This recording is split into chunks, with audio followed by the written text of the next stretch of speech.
Hi everyone! Welcome to Solara Park Stories, the newest and the very first pet-friendly condominium property ng Ayala dito sa Nuvali. Well, nanalo lang naman sila ng Most Sustainable Developer Award, Best Real Estate Management, and one of the top companies here in the Philippines. So if you're looking for a smart investment, lalong-lalo na kung nag-uumpisa ka pa lang, this real estate property is perfect for you.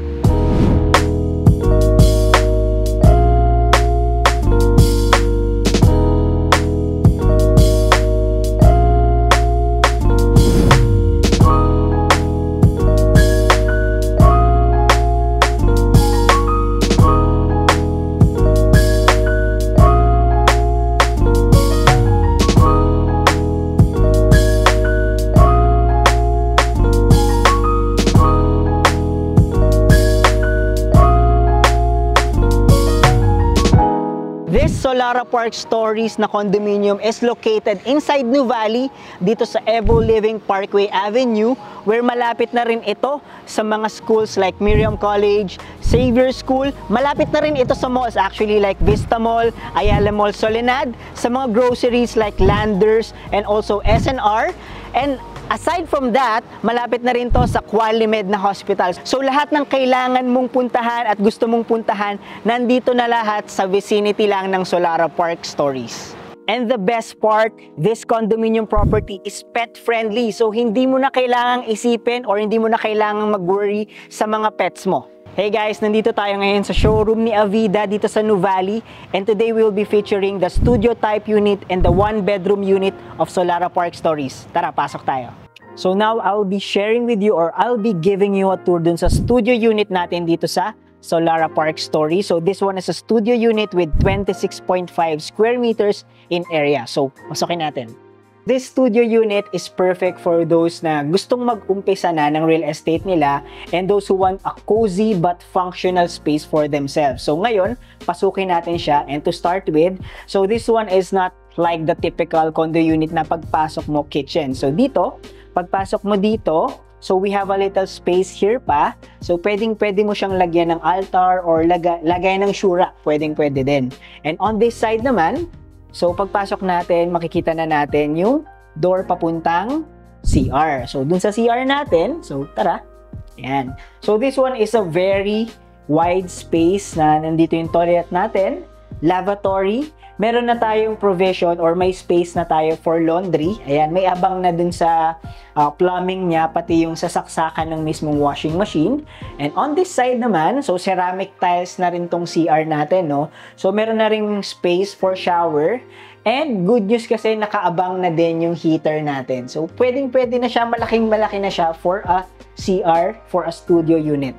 Coming from the CR, pagpasok natin, ayan, bubungad na sa side na to yung kitchen mismo. And on this side, sa kitchen natin, so meron ng countertop, may sink na din, meron na tayo ditong cabinet sa ilalim, and also dito sa taas. And as you can see, meron na ring space provided for the refrigerator, meron ng saksakan, and also meron na rin tayong abang if ever man nagagamit tayo ng induction cooker, may saksakan na din. As an engineer myself, I just want to highlight this very special feature ng condominium unit nito ni Avida, no? So, ang tawag dito ay ground fault circuit interrupter. So, very important to at very safe, lalo na kapag yung outlet natin ay na-expose sa basa. Especially dun sa CR or dito sa lavatory or sa kitchen natin. And coming from the kitchen, so makikita na natin tong very spacious na living area at pwede na rin tong lagyan na rin ng bed or mattress on this side. So kung ako yung papipiliin, ako yung magde-design, so I will put my mini office somewhere here, then mattress here, and dito na yung living area ko. So you are very free to imagine, to design your own studio unit here in Solara Park Stories. And to add to that, sa dulo naman itong studio unit natin ay papunta ng balcony. Yan. So ito yung ating balcony na napaka-spacious din, no? So pwede ka maglagay ng table dito. So if you want to spend time sa morning or even in the evening naman o kung gusto mong mag-relax. So pwedeng-pwede dito kasi spacious din siya. And meron na rin tayong nakaabang dito na outlet if ever man gusto mo siya lagyan ng electric fan or any other types of appliances. And syempre, ang highlight ng lahat naman ng balcony, no? So syempre yung magandang view sa labas ng condominium property. So ngayon naman puntahan natin itong 1-bedroom unit, no? So this one is a 35.8 square meter 1-bedroom unit. So aside sa studio dito kay Solara Park Stories, meron din tayong available na 1-bedroom. Pagpasok naman natin dito sa 1-bedroom, no? So on this side is yung mismong kitchen na natin. So again, meron na tong countertop, meron ng cabinet sa ilalim, and meron na ring overhead cabinets din. So on this side naman, meron na rin tayong space again for the refrigerator. So disclaimer lang, no, everything na makikita natin dito sa model unit is for inspiration. So kung meron ka man na unit na dito na 1-bedroom kay Solara Park Stories, this video is perfect for you para makakuha ka ng inspiration and mga design na pwede mong ilagay dun sa mismong unit mo. What I love about this 1-bedroom unit is a very spacious living area. So pwedeng-pwede ka maglagay ng sofa over here, pwedeng-pwede ka rin maglagay ng maliit na dining table if you want. And on this side naman, pwede mo nang lagyan to ng TV, bookshelf, or even a space or an extra space para sa wardrobe. And from here, from the living area, pasok naman tayo dito sa side na to is yung bathroom natin. Another thing what I love about the 1-bedroom is a very spacious toilet and bath. So pwedeng-pwede ulit, no? Ito yung toilet, lavatory. So meron tayong extra space dito before we go to the shower area. And again, ang ganda ng design na to kasi they utilize this one and use this space para dun sa mga estante na pwedeng-pwede mong lagyan ng mga toilet or kumbaga shower products mo, no? So this one is a very good design. And again, here we have a spacious shower area. Ayan. So, lahat naman ng to ay ceramic tiles na rin. And to add na rin, no, so this one is utilized na rin. So, nilagyan na rin nila ito ng estante. So, again, this one is for inspiration only. So, kung may unit ka man, pwedeng-pwede mong gamitin tong design na to. And from our bathroom area, punta na tayo dun sa mismong bedroom. Tara! So, this one is the bedroom naman, no? So, meron na talaga siyang partition from the living area going to the bedroom. So, I just wanna highlight this one. So, originally, so meron kasi ditong wardrobe, no? So, yung sa original design natin talaga is hanggang dulo ng wall yung mismong room. So, this one, for this one, they utilize the room na nilagyan na nila mismo ng wardrobe cabinet on this side. So, again, pwedeng-pwede mo siya i-utilize any way you want.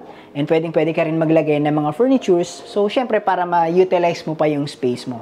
And from this side, so going to this side, so kasyang-kasya yung isang queen-size bed for this 1-bedroom condo unit. So, ito, nilagyan na nila to ng queen-size na bed. And they utilize the space. They designed it very well. And from here naman sa bedroom, no, meron na rin tayong way papunta sa ating balcony.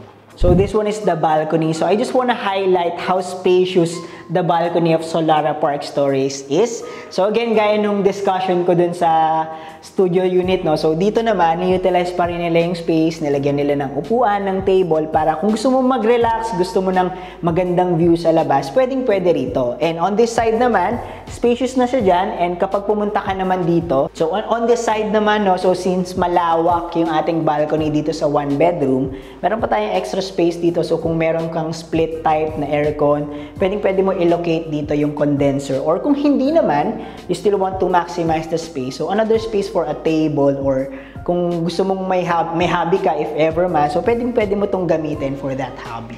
And of course, hindi mawawala yung magagandang amenities dito sa Solara Park Stories. So, meron na tong kiddie and adult pool, basketball court, indoor gym, meeting rooms, and a huge landscape garden na perfect for family bonding and relaxation na din. Now, let's talk about the price. So, ang starting TCP dito starts at 5.1 million. So, you can start your real estate investment for as low as 12,000 per month.